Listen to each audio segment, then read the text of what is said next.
In this video, we are going to see the recently conducted CDS examination of 2024. Last year, 2 questions directly or indirectly came from the CDS 2023 in our real examination. So here we start with the first question. Our first question is on Jorwe culture. Jorwe culture is a part of chalcolithic sites as we generally read, and UPSC has been constantly focusing on chalcolithic site from the recent times. So it comes under the focus of us. So first of all, I would like to say that I have ticked the answers so that we can discuss at least what the coaching answer keys or the institutional answer key says, because there may be differences in the original answer key and there may be the wrongness in some of the answers. I accept here, but as far as I know, these keys are more than enough for your consideration of the answer as of now, because UPSC will give our answer key by 3-4 months maybe. I don't know for CDS. UPSC should take 1 year process. So let's get started. So first question हमने देखा है Jorwe culture के ऊपर है, ठीक है. अब Jorwe culture के देखो एक चीज़ देखो, स्टेटमेंट वाइज चलते हैं, स्टेटमेंट क्यों गलत है क्यों सही है. देखो, it covers practically. First of all आपको कीवर्ड पकड़ने हैं. देखो अब प्रैक्टिकली मतलब ठीक है, the whole of the modern Maharashtra except the coastal Konkan state. देखो अगर आपने जोरवे कल्चर पढ़ा है तो आपने इनाम गाँव पढ़ा होगा, बिगेस्ट साइट्स में है, नन्नाबदा टोली है ना, आपने ये सब सुने होंगे. ये हमारी चैलकोलिथिक साइट्स में आते हैं, ठीक है. तो चैलकोलिथिक में क्या क्या पूछ चुका है यूपीएससी, गणेश्वर पूछ चुका है प्रीलिम्स में. तो हमें सीएससी पे फोकस करना है. We need to focus on CSC. So हमें देखना है कि फर्स्ट स्टेटमेंट तो कह रहा है कि it covers practically the whole of the Maharashtra except the coastal Konkan district, ठीक है. तो देखो प्रैक्टिकली तो करता होगा ना, मतलब एक जनरल स्टेटमेंट है भाई, इनको बोलते हैं जेनरिक स्टेटमेंट, जो कि जनरली हमारे सही होते हैं और इनको सही मानना ही पड़ेगा because there is no option, ठीक है. Second, Pravara Godavari valley seems to have been the nuclear. देखो उसने खुद ही इतना हिंट दे दिया कि ये सीम्स टू हैव बीन, तो आप सेकंड स्टेटमेंट भी सही है. मतलब वो खुद नहीं लिख रहा कि वॉज, मतलब श्योरिटी से नहीं कह रहा, बिकॉज these sites are मतलब little bit controversial about the particular nuclear zone. So it seems to have, yes, Parvara Godavari, if you have read then well and good, but it is a generic statement. देखो large sites of this culture yield the evidence of shifting cultivation. ये गलत है. इसका reason देखो, अगर कोई large site है, खुद लॉजिक लगाओ, तो वहाँ पर सेटलमेंट्स होंगे, और अगर सेटलमेंट्स होंगे तो शिफ्टिंग कल्टीवेशन नहीं होगा. ये लॉजिक था, ये लॉजिक था और ये लॉजिक है. शिफ्टिंग कल्टीवेशन कन्फ्यूजिंग यहाँ पे इसलिए है क्योंकि उस टाइम पे शिफ्टिंग कल्टीवेशन ज़्यादा होता था बिकॉज रूरल सेटलमेंट्स थे. लेकिन लार्ज साइट्स पे जैसे कि जो बोल रहे हैं इनाम गांव में हमें मड हाउसेस मिले हैं, ठीक है. So we can't say that मतलब था, बिकॉज लार्ज साइट मतलब तभी बनेंगी ना जब वहाँ पे लार्ज सेटलमेंट होंगे. So by that logic we get the 1 and 2 correct. तो आपको क्वेश्चंस देखना है, थोड़ा लॉजिकली गेस करना है. इस तरीके से आप करोगे तो आपको काफ़ी एडवांटेज मिलेगा प्री के एग्जामिनेशन में. फिर सेकंड स्टेटमेंट है, सेकंड क्वेश्चन है, consider the following statement about Madurai, the capital city of the Pandya. It has been described in Madurai Kanchi. अब बुक का नाम भी देखो यार, मदुरई कांची है, as a large grand city endorse by the ball on the 3 side and Vaigai river. अब आपको अगर पता होगा ना कि मदुरई के पास वैगई रिवर है तो डेफिनेटली स्टेटमेंट सही है, no doubt about it. Arthashastra mention it as centre of the fine cotton textiles, ठीक है. चलो ये स्टेटमेंट हमें नहीं पता है. Other literary sources describe it as major craft centre. भैया अदर लिटरेरी सोर्स में कितने सारे सोर्सेस आ जाएंगे, ये बहुत ही ब्रॉड हो गया. तो आंसर होगा 1 and 3 या फिर 1, 2 and 3. Since we don't have 1 and 3 option, then the option containing 1 and 3 should be the answer, and that is the D.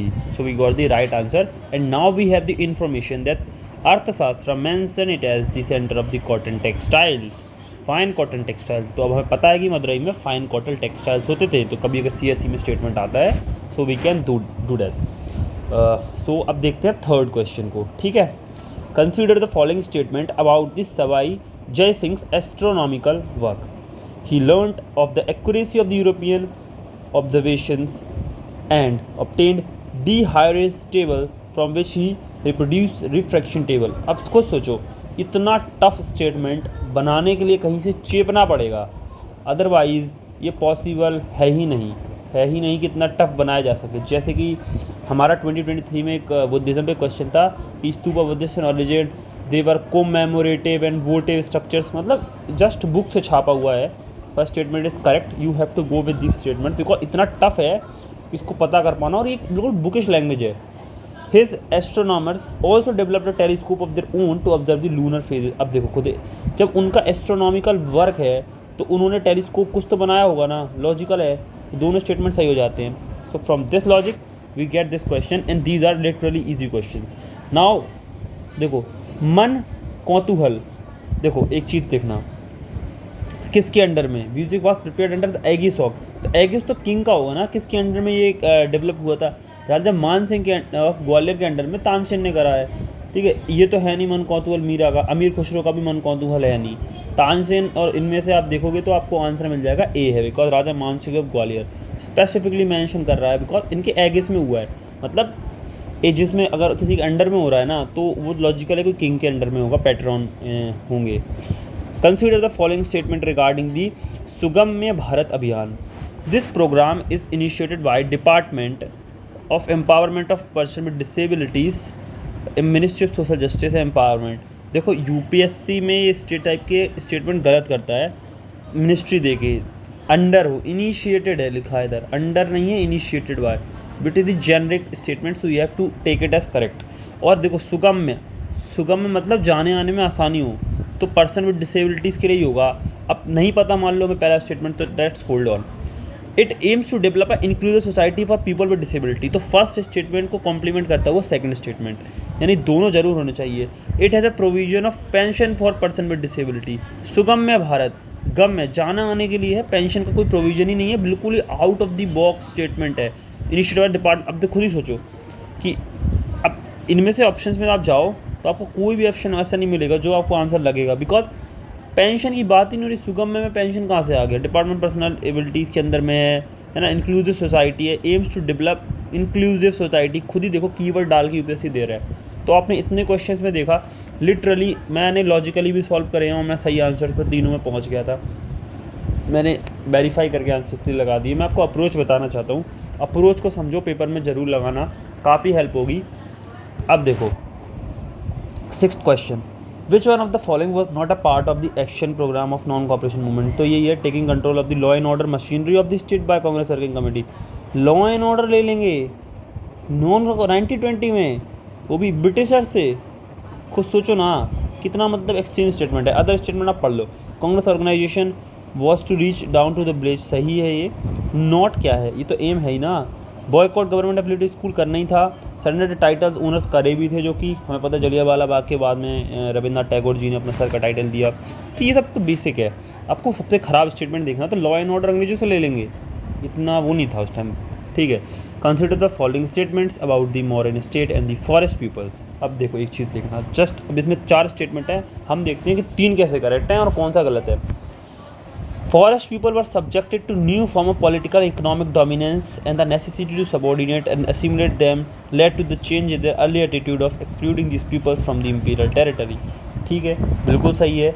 अगर उनके रीजन पे हमारा मतलब उनने जब कब्जा करना शुरू करा होगा मॉडर्न स्टेट में, तो उनका नेचर भी बदला होगा। The state recognize that the forest produce was the sole monopoly of the forest people, sole monopoly. अच्छा, राजा एक्सेप्ट कर लेगा कि उसके अंदर कोई प्रॉपर्टी है जो पर्टिकुलर उन्हीं पीपल की है और राजा यूज़ नहीं कर सकता। स्टेटमेंट बहुत ही ज़्यादा एक्सट्रीम बनता जा रहा है। State was concern with the conservation of forest and to this end the burning of the forest was prohibited, तो कंजर्व कर रहा होगा फॉरेस्ट को, आग ना लगे, कोई भी चाहेगा अपनी स्टेट प्रॉपर्टी जले ना। Forest people could be harnessed to serve the state and could be used as a troop species and accessions, बिल्कुल सही स्टेटमेंट है। And second statement definitely wrong है कि sole monopoly of forest people. अभी कह रहा है state was concern with the conservation of forest, अगर जब कंजर्वेशन कर ही रहा था स्टेट, कंसर्न था और फॉरेस्ट बर्निंग प्रोहिबिट कर दी थी, जो कि एक लॉजिकल स्टेटमेंट लगता है, ठीक है, तो फिर वो क्यों सोल प्रॉपर्टी बनाएगा किसी की, ये तो लॉजिकल है ना, सोचने की चीज़ है। Just think about it and you get the answer. 3 statement सही हैं। आप जेनरिक ही जाना पड़ेगा आपको, स्पेसिफिक सोल प्रॉपर्टी वाला अक्सर देखो, sole monopoly, sole property of government, sole property of this, ये गलत होता है। सोल प्रॉपर्टी ऑफ स्टेट ये हमेशा यूपीएससी का ट्रैप होता है, यहाँ पे you have to understand it traps. ठीक। At which of the following places diamond mining career during Delhi Sultanate, leave Delhi सल्तनत, आपने से पढ़ा होगा पन्ना में ही केवल एमपी में है, एमपी में ही केवल डायमंड माइनिंग होती है, डेट टू इन पन्ना। तो इतना ही लगा दोगे ना, दिमाग ही नहीं लगाना कि सल्तनत काल में होती थी कि कब होती थी। Which one of the following statement is true for the James Webb space telescope launch in December 2021? It orbits the sun, James Webb करता है about 15 lakh kilometre away from the sun. It orbit the earth, नहीं यार। It is stationary in space near 10 lakh away from the earth, नहीं। It revolves around the moon nearly 3.5 lakh, नहीं है यार। James Webb telescope अगर आप सबको पता हो तो मतलब बहुत ही यार पावरफुल टेलीस्कोप है। अब देखो बच्चों, तो सब एटॉमिक पार्टिकल, देखो हमें पता है इलेक्ट्रॉन है, प्रोटॉन है, न्यूट्रॉन है, म्यून्स, सब एटॉमिक पार्टिकल्स हैं कि नहीं है, खुद बताइए। दी एक्चुअली क्या है, ट्रांजिएंट है ये स्पीशीज़, मतलब दीज आर नॉट दी सब एटॉमिक पार्टिकल्स, एटम के अंदर की सब पार्टिकल्स नहीं है, दीज आर जनरेटेड स्टेट है, मतलब एक particles as a particle exist नहीं करते, एक स्टेट एग्जिस्ट करते हैं म्यून्स। अब म्यून्स क्या हैं, आप अभी न्यूज़ में थे, रिसेंटली म्यून्स न्यूज़ में थे काफ़ी ज़्यादा, अगर आप इनको सर्च करोगे ना तो आपको पता चल जाएगा क्यों नहीं है ये और क्या रीज़न है उसका। तो ये 1 2 3 सही स्टेटमेंट है, आप म्यून्स को पढ़ना एक बार जाके, लास्ट ईयर न्यूज़ में थे इसलिए पूछा गया है, ज़रूर पढ़ना। क्यूबिट्स यूपीएससी से उठा के रिपीट कर दिया, यहाँ तो क्वांटम कंप्यूटर से है तो यहाँ पे उल्टा पूछ लिया। तो अगर सोचो सीडीएस में यूपीएससी से सवाल आ जाता है तो यूपीएससी से सीडीएस में क्यों नहीं आ सकता? There is no point in thinking about that. Photo 51 DNA molecules, image of virus responsible कोविड-19, virus responsible common cold, crater of the moon. तो ये कट्टा, ये फैक्चुअल और टफ क्वेश्चन की डिटेल में जाएगा, लेकिन आपको पता है डीएनए मॉलिक्यूल फोटो 51, इसको गूगल ज़रूर करना आप कि फोटो 51 एक्चुअल है कि क्या पता यूपीएससी इस पर कोई स्टेटमेंट है, मतलब इसको ही एक्सप्लेन करते हुए कोई स्टेटमेंट पूछ रहे, इसका नाम ना लिखे। Rest mass of the Higgs boson particle, तो ये हिग्स बोसोन का तो ये नहीं आएगा, कभी नहीं आएगा। विच one of the following correctly describe principle of working of the atomic clock? इस क्वेश्चन में मुझे इतना अच्छे से 4 ऑप्शंस में कन्फ्यूजन है, 2 ऑप्शंस में, तो इसको देख लेना एक बार। एटॉमिक क्लॉक क्या है, एटॉमिक क्लॉक है क्या, इसको गूगल ज़रूर कर लेना, नहीं तो मैं एक डॉक्यूमेंट बना के अपने टेलीग्राम चैनल पे शेयर कर दूंगा जिसके अंदर मैं इन सबको सर्च करके डाल दूंगा, ठीक है। और political analysis involves both normative and empirical approaches. Which of the following statement is correct about 2 approaches? Knowledge acquired through the empirical approach is value loaded, नहीं। जब भी हम कोई एम्पेरिकल अप्रोच फॉलो करते हैं that is scientific fact based होती है, value नहीं होती।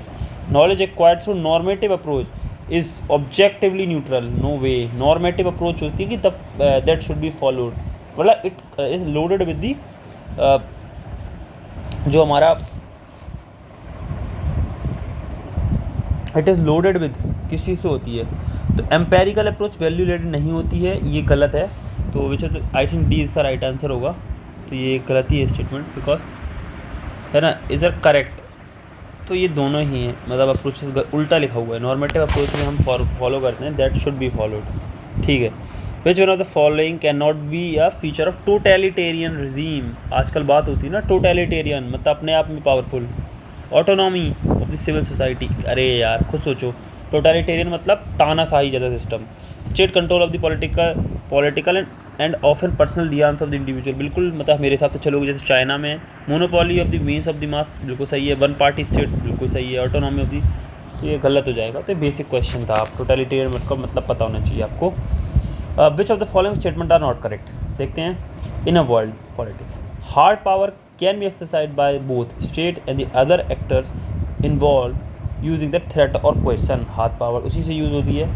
हार्ड पावर देखो एक चीज़ है, नॉट करेक्ट पूछ रहा है, याद रखना है, करेक्ट नहीं ढूंढना। तो ये तो सही है, तो सही है, तो पहला जिसमें उसको हटाओगे, हटा दिया, ठीक। अब बचे 2 option. Globalisation is necessarily economic not cultural, अच्छा ऐसा है क्या? तो ये तो नहीं है, कल्चरल भी है, इकोनॉमिक तो है पर कल्चरल भी एक्सचेंजेस हो रहे हैं यार। मतलब जॉर्जिया में होली दिवाली पे छुट्टी होना, ये सब क्या है? कल्चरल एक्सचेंजेस हैं। The Washington consensus refer to a policy that seeks intervention in the market, नहीं पता हमें, लेट्स सी। दूसरा नहीं, यानी दूसरा आंसर में आएगा, ठीक है। Autarky is generally understood as economic self sufficiency, ठीक है, तो ना ऑट आर की, तो कहीं ना कहीं अब आपको चुनना है। Term Washington consensus refers to, अब आप 50-50 में आ गए, मैं ये नहीं कहूँगा आपको 100% पता होगा, बट आपको कीवर्ड्स पे जाना है। अब देखो, इज़ जनरली अंडरस्टूड, वैसे कुछ और मतलब होता है, लेकिन जनरली इसको ऐसे समझा जाता है, तो एक जेनरिक स्टेटमेंट बना दे। जेनरिक मतलब होगा जनरली, जनरल मतलब जेनरिक स्टेटमेंट। तो यहाँ से आप अगर लॉजिक लगाओगे तो आपको ये सही स्टेटमेंट है, और 2 और 3 इज़ द करेक्ट आंसर। मतलब आपका इनकरेक्ट है थर्ड, वॉशिंगटन कंसेंसस कुछ और चीज़ को लेके है। तो आप मुझे कमेंट में बताना कि वॉशिंगटन कंसेंसस किस चीज़ को लेके था, ठीक है। Now 18th question, consider the following statement. Under part 3rd of the constitution of India, individuals can enforce. Part 3 क्या है? Individuals can enforce rights guaranteed by this part when they are violated by the action of government authority. तो बिल्कुल सही है ना। Part 3 हमारा fundamental rights है। Under part 3 of the constitution, individual can enforce right guaranteed by this part when they are violated by not the action but by also its inaction. दोनों ही चीज़ें हैं, मतलब तो बिल्कुल सही है। एक्शन लें इनएक्शन लें कुछ भी केस में, क्योंकि जुडिशियल रिव्यू है आपके पास, आप जा सकते हैं आर्टिकल 32 के अंदर अपने राइट्स को लेकर, कुछ भी नहीं होता। 19th, the international convention on civil and political rights provide that everyone shall have the right to recognition everywhere as a person before the law. बिल्कुल सही है। Although India agree in the principle with the ethos of ICCPR, it has not yet ratified it fully. तो international convention on civil and political rights, ये तो India ने ratify करा है fully, तो मतलब ये काफ़ी वैसे बना के, although India agreed in the principle with ethos of the, it has not yet ratified it fully. तो ये स्टेटमेंट आप 50-50 में आ जाओगे कि या तो ये करेक्ट है या तो इनकरेक्ट है। लेकिन आप देखोगे कि इंडिया इस टाइप के जो कन्वेंशंस है ना, तो कोवेनेंट्स जो भी कन्वेंशंस जो भी, तो सिविल एंड पॉलिटिकल राइट्स के उनको जनरली रेटिफाई कर देता है। मैं इसको ये नहीं कर सकता 100% आंसर पे, आप 50-50 में हो तो इतने तो आप रहोगे। मतलब अब आप क्या 50-50 में लक यहाँ पर रोल यहीं पे आ जाएगा, रोल लक का। Which of the following statement with respect to the right to have legal aid, कितनी बार पूछ चुका है, नालसा के बारे में पूछ चुका है। Under the constitution of India it is given under the directive principle, बिल्कुल सही है। डायरेक्टिव प्रिंसिपल में DPSP के अंदर मिलता है ना कि फ्री लीगल एड आर्टिकल 39 है, तो आपको मिलता है, तो आपको पता होना चाहिए, बेसिक से स्टेटमेंट है, कर लोगे। It is the duty of the police to inform the nearest legal aid committee immediately after the arrest of the person. Duty है पुलिस की, लीगल एड कमेटी को नहीं, ये नहीं है। तो पुलिस की के लीगल एड कमेटी पे कहाँ जाएगी, तो ये तो immediately, nearest, immediately after the arrest, नहीं ऐसा कुछ नहीं है कि आप कुछ टाइम तक, आप विदिन 24 आवर्स आपको मतलब वो मिलेगा आपको जुडिशियल, आपको कस्टडी या जुडिशियल मतलब जजेस के पास आपको ले जाएगा 24 आवर के अंदर में, इमीडिएट नहीं है। तो इमीडिएट स्टेटमेंट ऐसे गलत हो गया, तो 1 इज़ द राइट आंसर। फिर which are the following statement as per the universal declaration of human right is are correct. ये कितनी बार पूछ चुका है, UPSC के 2018 के प्री में भी ये आ चुका है, तो इस पर फोकस है। The declaration provide that everyone has a right to seek and enjoy in other countries asylum from prosecution in respect of political crime. बिल्कुल सही बात करता है। तो ये कहाँ की हो रही है, जब मैक्सिको के जेल में जब हम लोगों को भरा जाना अमेरिका के द्वारा, और काफ़ी ज़्यादा जो लैटिन कंट्रीज़ हैं, वो लैटिन अमेरिकन कंट्रीज़ हैं, उनमें काफ़ी ज़्यादा इन सब चीज़ों का देखा गया, ठीक है। फिर declaration provide that everyone has a freedom from arbitrary deprival of nationality except for the freedom to change the nationality. तो आर्बिट्री, हाँ तो है ना ये फ्रीडम की, मतलब ऐसे किसी की नेशनैलिटी एकदम से थोड़ी हटा दोगे, तो मतलब उसका भी एक रूल है, ठीक है। फिर the following human organisation has been awarded with the Nobel prize twice. तो ये तो ह्यूमन राइट कमीशन, तो ये तो मतलब क्या ही बोलूँ, इस टाइप के क्वेश्चन कहाँ देखने को मिलेंगे। स्टेटमेंट वालों पे ज़्यादा फोकस है हमारा। Which of the following statement is are correct about the vaccination that provide the protection against the infectious disease. It blocks the entry of the infectious agent into body. ऐसा कुछ नहीं होता यार, इन्फेक्शियस एजेंट तो body में जाएगा ही जाएगा, उससे लड़ेगी। It produces antibodies against infection, definitely. तो पहला गलत है, पहला हटा दो, पहला हटा दो। अब थर्ड पढ़ो, it kills the infectious agent when it enters in the body. ऐसा कुछ नहीं है। व्हेन वो जो हमारे प्रोटीन स्पाइक्स हैं, हाँ, एक्टिव साइट पे जाके जो हमारी बॉडी में है प्रोटीन उसके स्पाइक्स हैं ना जो, और उनको रिसेप्टर पे जाके लगते हैं, तब जाके जो हमारा एंटीबॉडीज़ है ना वो उस पर अटैक करती हैं और मारती हैं, है ना। एंटर होते ही नहीं मार देती हैं, ठीक। कई बार क्या होता है, जैसे मान लो वायरस है, वायरस बॉडी में जाता है इनएक्टिव फॉर्म में, जब वो अपनी साइट पे पहुंचता है तब वो रेप्लिकेशन शुरू करता है, तो तब जाके वहाँ पे अटैक होगा, ऐसे नहीं कि जाते ही मार देंगी। तो ये statement only two correct, it kills the agent when it enter the body, ठीक है। तो ये चीज़ आपको देखनी है। अगर कुछ लोग इसमें 50-50 पे आ जाएंगे, एंड आई वुड, मतलब ऐसा नहीं कहूँगा कि गलत है, वो उनका भी अपना अपना नज़रिया है, लेकिन ठीक है 50-50 रहेगा कई बार। तो अब ह्यूमन बॉडी नो न्यूक्लियस, तो ये तो फैक्चुअल है, मतलब ये तो मुझे भी नहीं पता था, ठीक है। फिर the use of plastic has led to the number of environment related problem for this which of the following statements correct, they are non biodegradable. एक ही सही है यार, दूसरे देखना ही नहीं है। They do not have any biochemical synthesis activity, they are harmless to human, they do not release into water, नहीं। तो ये तो सभी माइक्रोप्लास्टिक्स तो रिलीज हो रहे हैं ना। Micro bodies found to be present in the plant and animal cell contents broken down membranes, पता नहीं, एसिड फ्लूइड्स, पता नहीं, वेस्ट मेटाबोलाइट्स, पता नहीं, एंजाइम्स होते हैं, एंजाइम्स तो होंगे यार।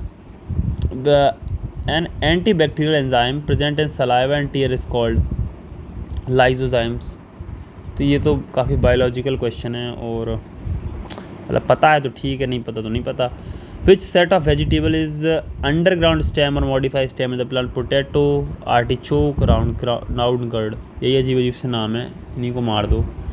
Which of the following indicator are used to observe the monetary transmission mechanism in the economy? देखो, मॉनेटरी ट्रांसमिशन के लिए आपको पता होना चाहिए कि बोला है कि अगर गवर्नमेंट ने रेपो रेट, मतलब आरबीआई ने रेपो रेट बढ़ाया, रेपो रेट आरबीआई ने तो बढ़ा दिया, पर बैंक ने उसको उसके अकॉर्डिंग बढ़ा दिया, ठीक है। लेकिन आरबीआई ने रेपो रेट घटाया, तो बैंक ने अपना बैंक रेट नहीं घटाया, तो ये इफेक्टिव जो हमारा ट्रांसमिशन नहीं हो रहा ना, मॉनेटरी ट्रांसमिशन। तो इसके लिए क्या है, वेटेड एवरेज लैंडिंग रेट, ये इसके लिए नहीं है। Weighted average domestic term deposit rate, ये भी इसके लिए नहीं है। वेटेड एवरेज मतलब ऐसा नहीं है, वेटेड एवरेज लैंडिंग रेट, तो इसके लिए मॉनेटरी ट्रांसमिशन के लिए नहीं है, मतलब रेपो रेट इन सब से लेना नहीं है, वो लैंडिंग से रिलेटेड इशूज़ है। 1 ईयर मीडियन MCLR ये है, क्योंकि आप खुद देखो, मतलब MCLR क्या है, तो MCLR में मार्जिनल जो हमारा लैंडिंग रेट है ना, MCLR होता है वो।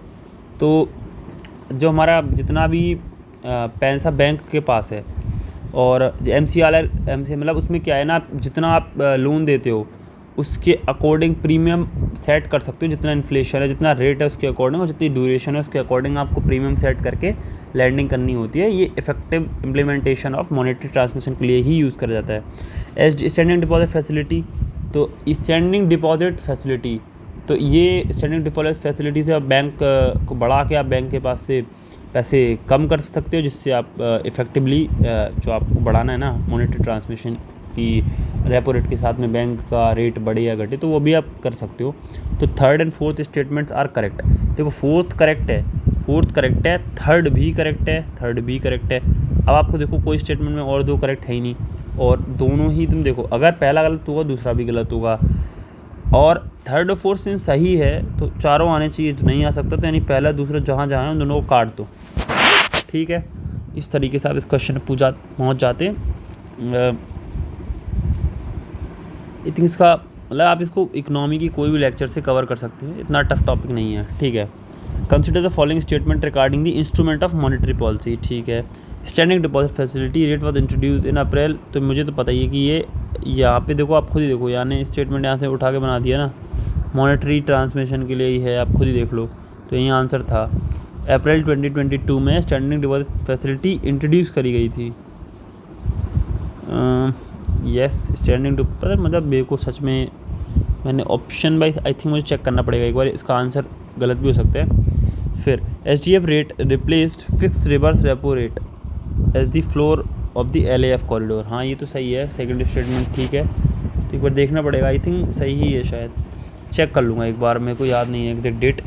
Consider the following statement regarding the weightage of different article in wholesale price index. ठीक है, fuel and power have higher weightage in WPI than that of the primary articles. नहीं है, wholesale में फ्यूल और power कहाँ से एकदम wholesale पे आ गए यार, प्राइमरी आर्टिकल्स की होलसेल पे बात हो रही है। ठीक है, weightage of the manufactured product and WPI is higher than that of the fuel and power. तो ये स्टेटमेंट सही है, मैन्युफैक्चर्ड प्रोडक्ट की वही होलसेल में बिकते हैं यार, मतलब ये होलसेल में क्या ही फ्यूल, मतलब कोई लॉजिक निकल रहा है इसका। सेकंड स्टेटमेंट सही है, और दोनों मतलब कॉन्ट्राडिक्टिंग है, तो एक सही होगा गलत होगा।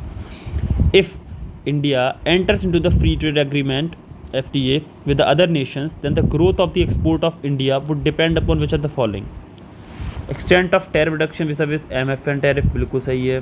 मोस्ट फेवर्ड नेशंस, MFN का फुल फॉर्म होता है, तो जैसे कई मोस्ट फेवर्ड नेशंस होते हैं तो उनके लिए टैरिफ ख़त्म कर दिया जाता है, कम कर दिया जाता है, तो एक्सटेंट ऑफ टैरिफ रिडक्शन साथ ही साथ तो आप मोस्ट फेवर बन जाओगे। Extent of relaxation in terms of the rules of the origin, बिल्कुल सही है। Extent of the relaxation sanitary and phytosanitary measures, देखो ये UPSC पूछ चुका है, किससे रिलेटेड है, WTO से रिलेटेड है। Level of infrastructure in India, income in the Nations with which India enter into FTA, सब कुछ पे डिपेंड करेगा, तो काफ़ी इजी क्वेश्चन है, ये नहीं पढ़ने। Methanol is toxic because methanol get oxidised to methanol in the liver which coagulate the protoplasm. ठीक है, समझ गए, नहीं पढ़ना था, सॉरी। विनेगर नहीं पढ़ो। ग्लोबल डिमिंग, ये बहुत फिनोमेना मतलब न्यूज़ में है, और ये अभ्यास के पेपर में भी आया था, CSE का भी जो कंडक्ट हुआ है। तो raise of the temperature due to increase particulates, ठीक है, समझ गए, ये है ग्लोबल डिमिंग। तो डिमिंग हो रही है, मतलब टेम्परेचर बढ़ रहा है पार्टिकुलेट्स के बढ़ने से, ठीक है, ये ठीक है भाई। सीटेन, हेक्साडेकेन, सीटेन, तो ये तो ऑक्टेन नंबर, सीटेन नंबर गाड़ी के fuel.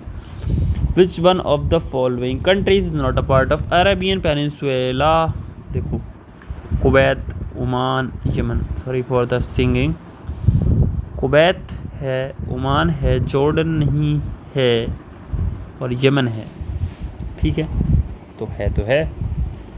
Which of the following statement regarding continent of Antarctica is are correct? Antarctica, it has the highest average elevation as compared to the all other continents। सही है, काफ़ी बड़े glaciers हैं।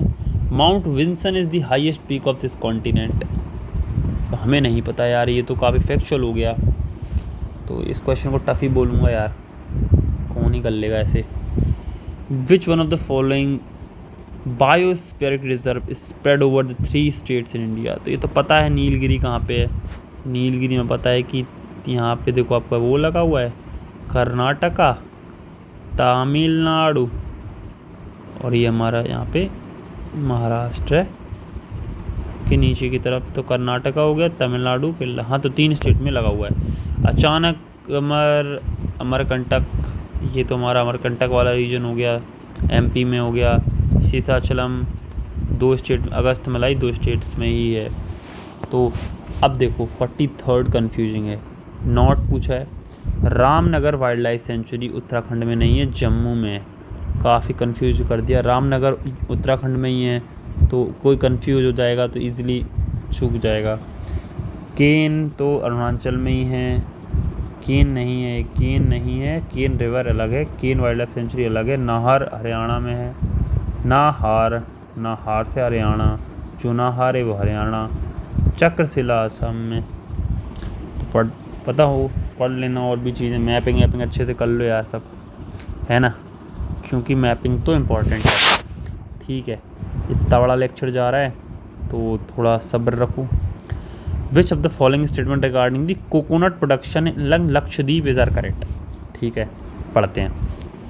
Productivity per hectare is highest in India, अच्छा जी, highest नहीं पता यार। Oil content in the nuts is highest in the world, ज़्यादा ही एक्सट्रीम नहीं हो गए, सच में एक्सट्रीम हो गए। पहले में कन्फ्यूजन हो सकता है, तो या तो आप ये मारोगे या तो आप ये मारोगे, 50-50 में आप आ ही जाओगे, इतना मुझे भरोसा है। Which of the following statement regarding the barrier islands is are correct? These are the small chain of sand island that form the offshore far from the coast. ठीक है, तो कोस्ट से दूर ही आइलैंड है. लगून्स और the shallower marches separate the barrier island from the mainland. Definitely होंगे. Such locations are hazardous for settlement because they are easily swept away by the storms and hurricanes. काफ़ी generic statement तीनों दिए हैं. अगर दूसरा नहीं भी पता है ना आपको तो आप ऑप्शन ही नहीं है, तीनों लगाने पड़ेंगे. इजी क्वेश्चन की कैटेगरी में आ जाएगा. सीरियसली इजी है. Identify the type of the cloud on the basis of the given characteristic. ठीक है, अब सारे क्लाउड की प्रॉपर्टी पढ़ लेना. High thin puffy white cloud of ice crystals that look like ripples. ठीक, दे अपीयर बिटवीन 20,000 से 40,000 फीट अबव दी. तो सर देखो ना, सर को क्यूमुलस हो गए. One of this type is called mackerel sky because of the cloud resemble large fish scales specially when they are coloured pink at the sunset. अब इनकी properties आप सारे क्लाउड्स की पढ़ लेना क्योंकि यूपीएससी में भी आ जाएगा, फिर आप रोते फिरोगे. ठीक है, जो कि हमेशा ही sorry. Identify the type of the drainage pattern on the basis of given characteristic. ठीक है, it represent the most common pattern of the stream and the tributaries. It occurs in area. देखो most common pattern of the stream, देखो सबसे पहले क्या है कि most common क्या होगा. It occurs in area uniform rock type and regular slope. सबको पता है क्या होता है. फिर a map of the aerial photograph shows a pattern like a vein on the leaf. भाई यार डेंड्रियाटिक सिस्टम है, इससे ज़्यादा क्या ही आसान बताएगा आदमी, है ना. तो लीफ, देखो लीफ क्या होता है, ऐसा पैटर्न. तो ये तो आप एनसीईआरटी में पढ़ते ही हो कि डेंड्रियाटिक पैटर्न है. ठीक है, रेडियल क्या होता, टिंग टिंग टिंग टिंग टिंग टिंग टिंग.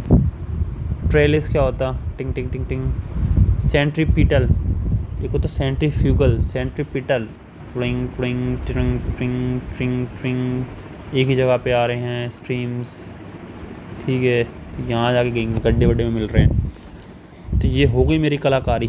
तो सही लगी हो तो वीडियो देखो, वरना छुट्टी पाओ. ठीक है, तो कलाकारी कर ली. अब आंसर करें. पेन कहाँ चला गया, चलो ठीक. विच of the following regarding gateway city is are correct. City whose physical location make it a link between the one contain other और between the one region और देता है. तो गेटवे सिटी हो गई, कहीं ना कहीं गेट जाने का सही है. Gateway city exercise control over the large area because it command the entry and exit rights and power for a particular country और रीजन. देखो पहला स्टेटमेंट दूसरे से लिंक कर रहा है. Most gateway cities are port mainly of which were formerly administrative centre for the colonial government. बिल्कुल सही है, तीनों स्टेटमेंट सही हैं. मॉडरेट कैटेगरी में अगर आप ज़्यादा दिमाग लगाएंगे तो गलत हो जाएगा. Which the following has been the important earlier Chola painting discovered at Brihadeeswara temple 1931.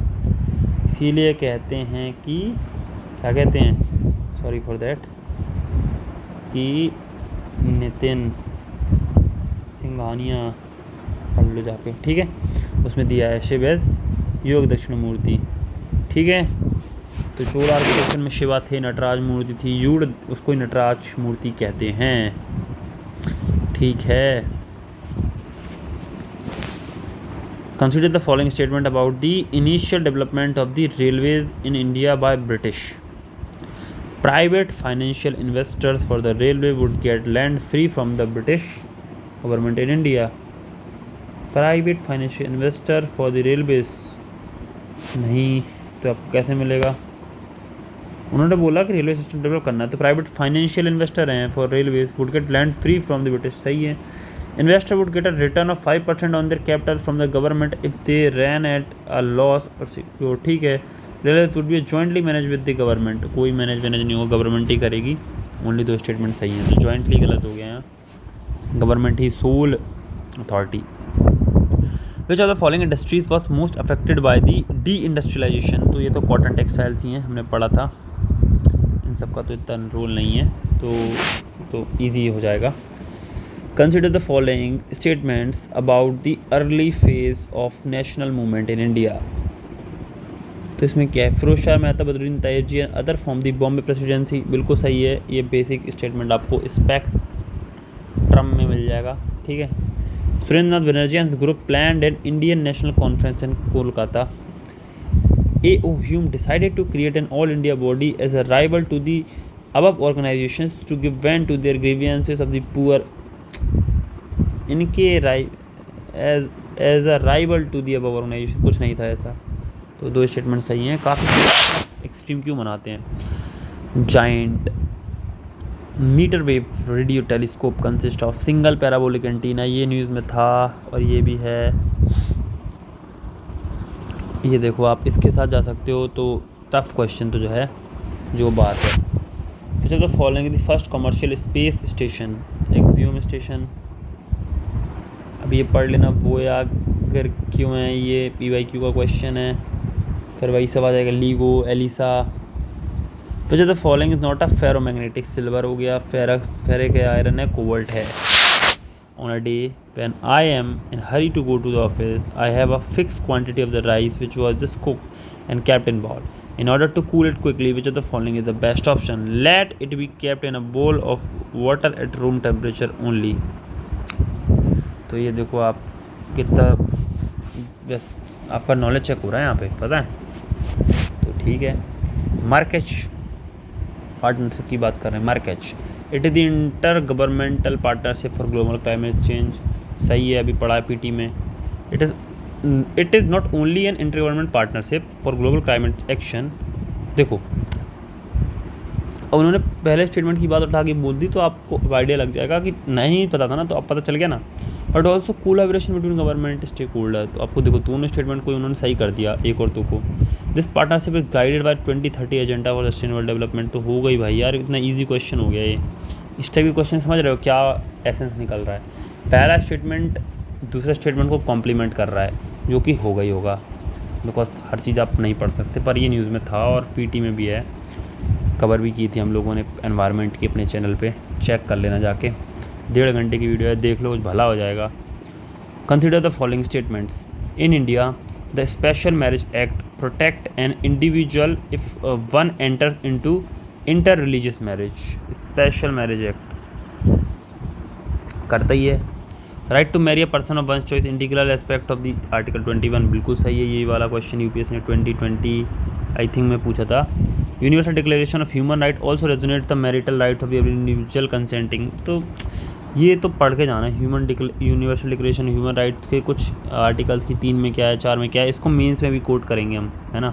अब तो बस दिमाग पे चढ़ गया ये, और ये हो सकता है आ जाए आपके पेपर में, मुझे लग रहा है आएगा। ICJ क्यों उठा? एक तो इंडस वाटर ट्रीटी के पीछे उठ गया, दैन अभी जो मैटर चला गया हमास और इसराइल वाला, यूक्रेन और रशिया वाला। Court consist of member wherein 2 member can not be nationals of the same nation. बिल्कुल सही है ये।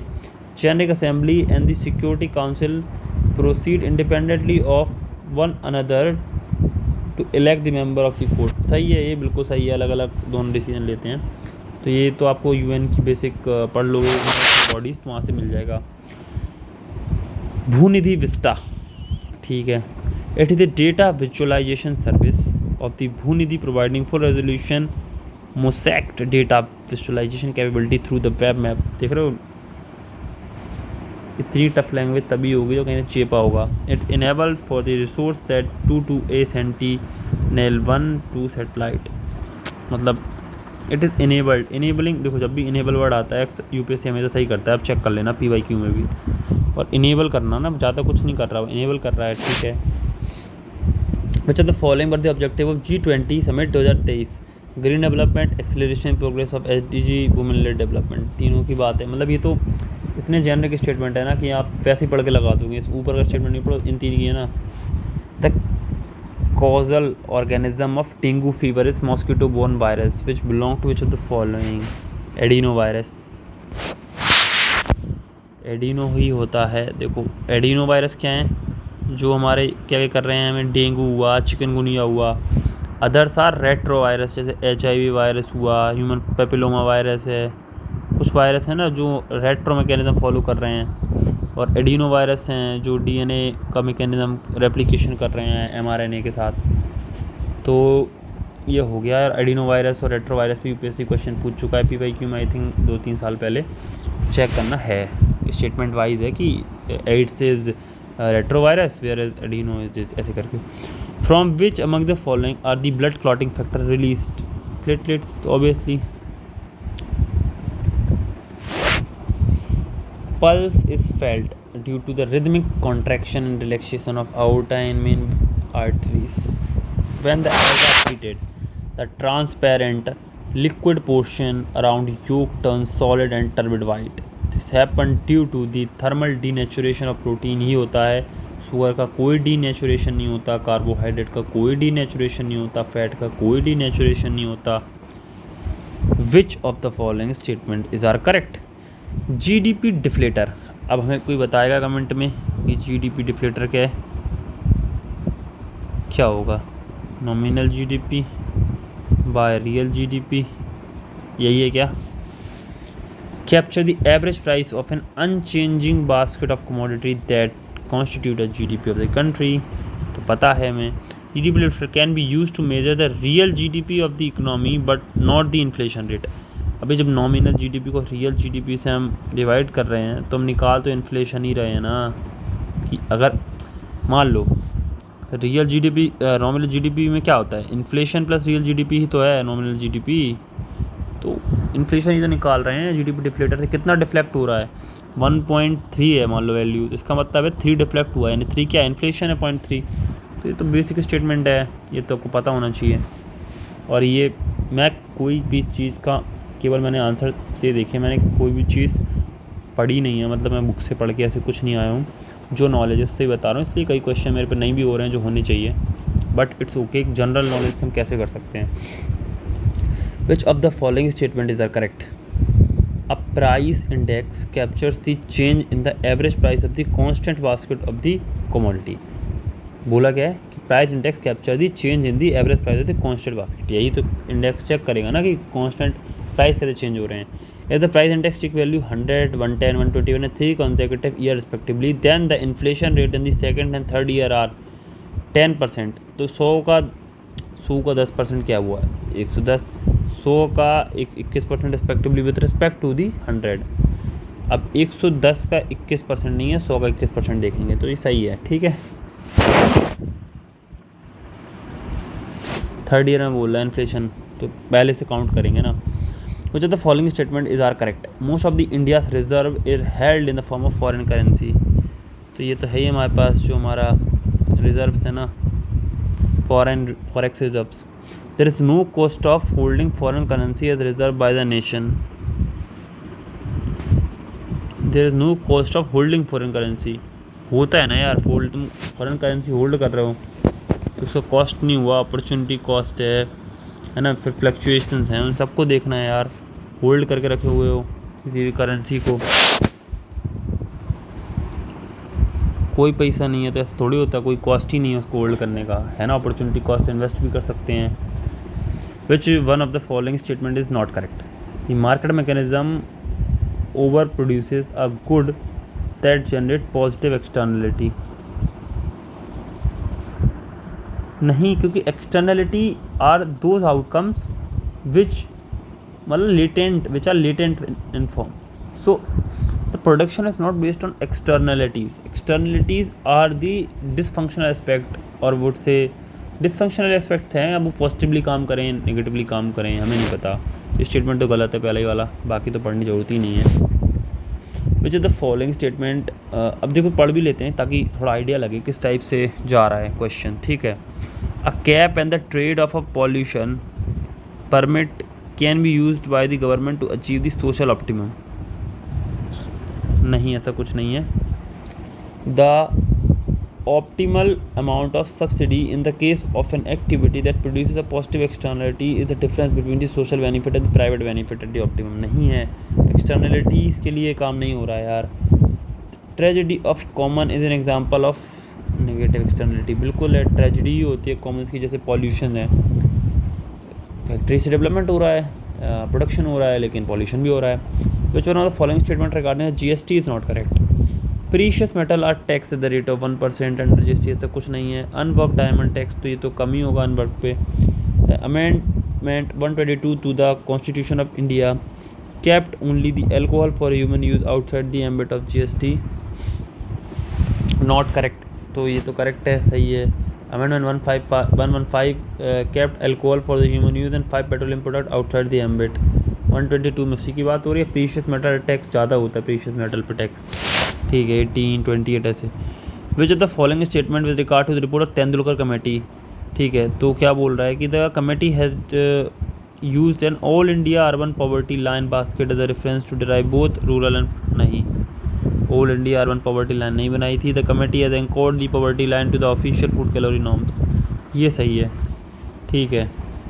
विच are the following component of the central government taxes on petroleum product is are not shareable with the state, तो state share नहीं होंगे। देखो, additional excise तो share नहीं होगी, स्पेशल एडिशनल एक्साइज, तो जो हमारा सेसेस एंड सरचार्जेस हैं, सेस लगता है, सेस पे सरचार्ज लगता है, तो स्पेशल एडिशन क्या हुआ, सेस और सरचार्ज। बेसिक एक्साइज ड्यूटी तो देनी पड़ेगी यार, ये तो बेसिक क्वेश्चन हो गया, सेस और सरचार्ज के नियम आपको पता हो तो। Level of per capita GDP depend upon which of the following, proportion of population in the working, तो वो तो है ही, वर्क पार्टिसिपेशन रेट है ही, पर वर्कर प्रोडक्टिविटी है ही, तीनों ही हैं, तो काफ़ी इजी क्वेश्चन हो गया। इस टाइप के क्वेश्चन में ज़्यादा सोचना ही नहीं है। Which of the following are included in the M1 definition of the money for the Indian economy. देखो एक चीज़ बताओ, M1 इकोनॉमी क्या हुई, तो अपारा देखो डिमांड डिपॉजिट्स M1 में आएंगे कि नहीं आएंगे, कोई बताना, कमेंट में बताएंगे मुझे कि सेविंग्स आएंगी, बस बताओ, सेविंग्स और टाइम डिपॉजिट आएंगे। तो अब देखो, खुद देखना, एक चीज़ देखो, करेंसी आएगी क्या, सबसे पहले से क्या है, करेंसी है और टाइम डिपॉजिट्स हैं, ठीक है। तो ये होगा पहले, रिजर्व्स तो आते ही नहीं है, मतलब रिजर्व्स किस चीज़ के रिजर्व्स की बात हो रही, फॉरेक्स रिजर्व, तो ये मनी मार्केट में कहाँ से आ गए, मतलब ऐसे थोड़ी चलता है। तो पहला तो हटा ही दोगे, पहला हट गया तो अब रह गया, देखो कि टाइम डिपॉजिट्स और डिमांड डिपॉजिट्स में आओ। अब देखो सबसे पहले एक लॉजिकल ऑर्डर से चलते हैं, ये NCERT का कंसेप्ट है, M1, M2, M3, M4, खुद देखो आप। देखो एक हो गया आपका currency, currency is highly mobile या फिर फ्लूइड, या फिर आप कह सकते हो करेंसी क्या हो गई आपकी, लिक्विड, मोस्ट लिक्विड है। फिर आप करोगे डिमांड डिपॉजिट्स, कि आप जब डिमांड करोगे आपको पैसे मिल जाएंगे। सेविंग अकाउंट्स हो गया, जैसे करेंट अकाउंट हो गया, तो इनसे आप डिमांड्स डिपॉजिट्स हैं ये। टाइम डिपॉजिट्स हो गए आपकी, FD हो गया, RD हो गया, ठीक है, टाइम डिपॉजिट्स हो गए। तो सबसे ज़्यादा जो M1 के अंदर आता है वो करेंसी और टाइम डिपॉजिट्स होते हैं, डिमांड डिपॉजिट नहीं आता है, वो M3 में, M2 में काउंट होगा, M4 में काउंट होगा, और रिजर्व तो आएगा ही नहीं यार। तो यही 2 और 4 है, पहला हटा कर लोगे, मतलब समझ रहे हो। तो अरे मतलब बार बार कंफ्यूज हो जा रहा हूँ इसमें, करेंसी और डिमांड डिपॉजिट्स आएगा M1 करेंसी में, क्योंकि ये बेसिक सबसे ज़्यादा लिक्विड होंगे, और टाइम डिपॉजिट नहीं आएगा। तीसरा भी हटा दोगे तो ये आपका आंसर आ जाता। तो ईजी क्वेश्चन है, इतना ज़्यादा सोचना नहीं है, और UPSC पूछ चुका है 2019 में, ठीक है, अपने प्री में। तो चीज़ें घूम फिर के भाई आनी है। Which one of the following statement is not correct about the national income accounting, national income account हो रही है। नेशनल इनकम होती क्या है, net national product at fixed cost, ये निकालना। Net factor payments earn from abroad are included in the gross, net factor payments earned from the abroad are included in GDP। तो GDP में net factor payments, factor से payment आ रही हैं earn from the abroad, तो domestic territories से नहीं आ रही ना, तो ख़त्म हो गया ना। GDP में कैसे काउंट हो जाएगा, फिर NNP कैसे निकलेगा, जब GDP से GNP नहीं निकलेगा, कुछ नहीं निकलेगा।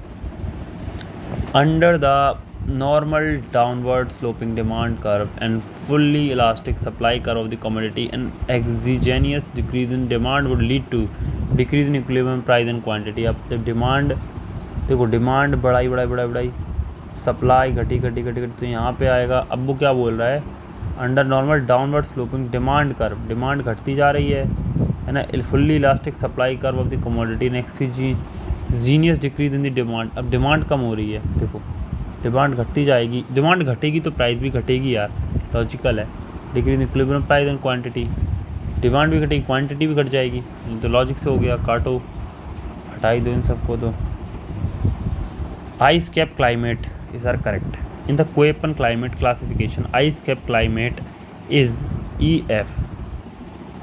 It is the Earth's most severe climate where the mean monthly temperatures never above 0 degree. ठीक है, this climate is found in the Pir Panjal great Himalaya.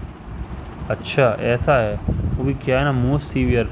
Impossible है यार, खुद सोचो तुम कि कभी 0 के नीचे नहीं जाता है। अरे क्यों नहीं जाता यार, टेम्परेचर जाता है तो 1 और 2 है। ठीक है, तो ये पीर पंजाल गलत कर दिया यार, पीर पंजाल रेंज में ना क्यों नहीं जाता है। और उस रीजन में तो सहारा ही है, वो जम्मू वम्मू के ऊपर तो जाता है ना, वहाँ तो टेम्परेचर आराम से। 81 which of the following statement regarding the industrial revolution is are correct. देखो एक मिनट। It was the change of the society from a rural agricultural lifestyle to one in which the most people earn their life living in the industrial और secondary sector. बिल्कुल सही है। The first industrial revolution began in Germany in the early 18th century. गलत है, मैं पता है, Britain में हुआ है, स्पिनिंग जेनी वगैरह आई थी। During industrial revolution technology advance in iron smelting later steel production were accompanied by the invention of the steam. तो ये आपको देखना है, बस इतना ही पता होना चाहिए। वही 18th सेंचुरी बोल रहा है, देख रहे हो आप। Which of the following statement regarding the insolation, मतलब सनलाइट बढ़ना। Insolation is predominantly short wave radiation with wavelength in range of 0.39 micrometre to 0.76। तो सही बोल रहा है वो, है ना। फिर short wave radiation, short wave तभी होंगे ना सब सच में शॉर्ट लेंथ हो। Insulation is evenly distributed across the earth because of the earth curve. अच्छा ऐसा होता है क्या? अरे सबको पता है यार, कहाँ धूप ज़्यादा पड़ेगी कहाँ कम पड़ेगी। इक्वेटर पे ज़्यादा है ना, इक्वेटर पे से और ट्रॉपिक में ज़्यादा है, टेम्परेट में कम है, तो इवनली नहीं अनइवन है, तो ये दूसरा कट जाएगा, ईजी है। Which of the following statement regarding the river meanders is are correct. It is the U shaped bend in the river. सही है। Extremely tight meander is called. Which of the following statement regarding the river meander is are correct. So river meandering, so U shape bend तो होता ही है। Then we have seen the extreme जो meander होते हैं ना, गूज नेक हो जाता है, जनरली ऑक्सबोलिक फॉर्म हो जाती है। Tectonic upliftment of the river can also called down cutting lead to the meandering course. तो ये तीनों स्टेटमेंट सही हैं। How can one determine the relative humidity, वो temperature and absolute humidity are given. Maximum average residence CFC का ही होता है, जो बहुत हार्मफुल है हमारे ओजोन के लिए भी। ठीक है। What does BW stand for? Koeppen system में BW हो जाता है हमारा, ये रहा डेजर्ट सिस्टम। ठीक है। Then we have which of the following organization publish worldwide list of endangered species. IUCN पूछ लिया, देखो IUCN और World Wide Fund for Nature UNEP UNDP। IUCN पूछा कहाँ था, लास्ट ईयर के प्रीलिम्स में पूछा था, इन्वेजिव स्पीशीज एलियन ग्रुप, है ना। वर्ल्ड वाइड लिस्ट वहाँ पूछा था, डेटा पूछा था। सो अब हम देख रहे हैं कि जो मेन पैटर्न है ना, इन्वेजिव स्पीशीज़ एलियन ग्रुप या जो इन्वेजिव स्पीशीज़ का डेटा बना रहे हैं, स्पेशलिस्ट ग्रुप हैं। अब आपको पढ़ के क्या जाना है, IUCN में स्पेशीज़ सर्वाइवल कमीशन, ये बहुत इंपॉर्टेंट हो जाती है क्योंकि इसका ही पार्ट है इन्वेजिव स्पीशीज एलियन ग्रुप। मैंने अपने चैनल, इस वाले चैनल पे ही डाल रखी है कि कोई क्वेश्चन डाल रखे हैं कि ठीक है, जो शॉर्ट्स में डाल रखे हैं, तो ज़रा उनको भी ध्यान से देख लेना बिकॉज वो बहुत इंपॉर्टेंट है। और IUCN से फिर क्वेश्चन आएगा, world Wide Fund for nature से भी क्वेश्चन आएगा। इनको लेके ना मैं एक डेडिकेटेड एक वीडियो बना दूंगा, इन सब कमीशंस को जो न्यूज़ में है और जो पेन पेपरों में आ रही है UNEP वगैरह पे क्या क्या इनिशिएटिव नए आए हैं, तो आप उनको भी पढ़ लेना। मोर देन इनफ होगी, अभी बना दूंगा कुछ दिन में। ठीक है। On which of the following is the national waterway number 2, तो पता है सदिया डुबरी वाला, easy question. What is the culturable wasteland? Cultural wasteland is land that has been left fallow for more than 5 year. तो culturable हो गया Westland. हाँ, तो अब जो फैलो लैंड क्या होता है, खाली पड़ा है कई साल टाइम से, उसको यूज़ कर सकते हैं, कल्चर में ला सकते हैं, एग्रीकल्चर में ला सकते हैं। कल्चरेबल मतलब not culture perspective, from agriculture perspective. Which one of the following statement is are correct? देखो पढ़ते हैं। Angular velocity for all location on a earth surface is same by linear velocity varies. Linear velocity is maximum at the equator, minimum at the poles. इसका भी क्योंकि इस वाले statement में थोड़ा सा मेरे को सही समझ में नहीं आया, तो आप इसका आंसर एक बार चेक कर लेना नेट पे। ठीक है। Consider the following statement about the Rana Kumbha. He wrote commentary on Jaydev Geet Govind. एक चीज़ देखने वाली है, जयदेव की गीत गोविंद कम आई थी, ठीक है, he wrote a commentary on Rana Kumbha. देखो कहीं ना कहीं, अब पता है एक चीज़ मैं बताऊँ आपको, जस्ट आप देखते जाओ कि कैसे लिंकेजेस बैठते हैं। आपको एक क्वेश्चन आया था हम्मीर महाकाव्य, हम्मीर महाकाव्य नेमीचंद्र सूरी का 2023 प्रीलिम्स में, वो रिलेटेड है मेवाड़ किंग से रिलेटेड है, राजस्थान के राजपूत किंग से रिलेटेड हम्मीर किंग का वर्णन है। तो कहीं ना कहीं इनका फोकस अब थोड़ा सा हमारा राजपूत डायनेस्टीज, थोड़ा इंडियन डायनेस्टी, इंडियन कल्चर की तरफ ज़्यादा है। आर्ट एंड कल्चर से मेंस में क्वेश्चन आना, उसका प्री में भी आना कई जगह पे, तो काफ़ी वो दिखाता है इसका, है ना। तो देखो इसमें क्या है ना, wrote a commentary on Jaydev Geet Govind पे तो इन्होंने कमेंट्री नहीं लिखी थी। He wrote 4 dramas in which he is said to have made use of 4 provincial, ऐसा कहा जाता है। तो दूसरा कितना जेनरिक स्टेटमेंट हो गया। ही इरेक्टेड कीर्ति स्तंभ इन चित्तौड़ इन कमेमोरेशन विक्ट्री ओवर, ठीक है ये तो इनका सही होगा, इरेक्टेड मतलब स्तंभ बनाना नॉर्मल है। अब इनका कमेंट्री लिखना ये थोड़ा सा मतलब 50-50 का केस है, तो आप डिपेंड करता है पर लक कैसा है, बट मेरा मानना है कि आपको ऐसे नहीं करना चाहिए पर्टिकुलर, क्योंकि गीत गोविंद आई थिंक बाद में आई है, जयदेव की गीत गोविंद किताब बाद में आई है और ये पहले का सीन है। The following Chola king encourage the Shailendra ruler of Sri Vijaya to build a Buddhist vihara in Nagapattinam. Rajendra एक था, परंटक एक कौन है, परंटक एक भी चोल किंग है जो बहुत पावरफुल था। राजेंद्र एक, राजा एक, पहले राजेंद्र, कुलटोंगा एक, कुलटोंगा एक क्यों फेमस है, कोई बस मुझे इतना बता देगा कि इसने कौन सा टाइटल इस आदमी ने लिया था, बहुत फेमस टाइटल है इस आदमी के पास, और इसने क्या करा था कुलटोंगा एक ने। कमेंट में मुझे बताना है इसने क्या फेमस टाइटल लिया था किसको हराने पे, जस्ट।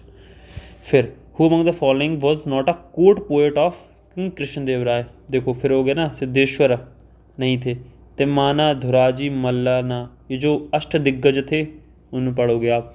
देख रहे हो आपको विजयनगर पीछा नहीं छोड़ रहा, लास्ट ईयर भी आपको विजयनगर का जो 4 वो आए थे ना एक्सकेवेटर, रॉबर्ट पावेल है ना, फिर AH अर्गहस्ट करके कुछ था, फिर इतना अलेक्जेंडर री, ये सब विजयनगर के थे और हर साल विजयनगर थीम रिपीट हो रही है। विजयनगर इंपॉर्टेंट है, बुद्धिज़्म इंपॉर्टेंट है, मैं एंड में वीडियो को बता दूंगा, इनको अच्छे से पढ़ लेना।